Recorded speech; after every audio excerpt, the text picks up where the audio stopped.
எல்லாருக்கும் happy new year, சந்தோஷமாக இருங்க சரிங்களா. இன்னொன்று என்னென்னா இது குற்றாலம், எப்போதும் வழக்கம் போல் மாலை போட்டால் குற்றாலம் தான், மாற்றம் ஒன்றும் மாறாது அப்படின்னு சொல்லுவாங்க. இங்கே எல்லாம் அப்படியே தான் போயிட்டுருக்கு பாருங்க. இதான் குற்றாலம் மெயின் அருவியா, வருஷம் எல்லாம் போயிட்டு காட்டுறது தான் மெயின் அருவியை சொன்னேன். இதில் என்னென்னா வருடம் நம்பர் தான் மாறுதுன்னு கொஞ்சி வாழ்க்கை மாற மாட்டேங்குது. நம்பர்னா 2025 26 நம்பர் மட்டும்தான் மாறுது, ஆனால் வாழ்க்கை மாற மாட்டேங்குது. உங்களுக்கு மாறிஇருந்தால் சொல்லுங்கள்.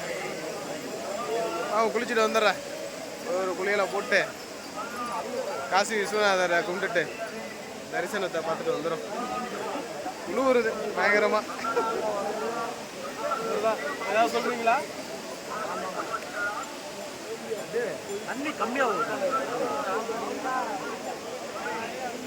குளிச்சுட்டு வந்துடுறோம்.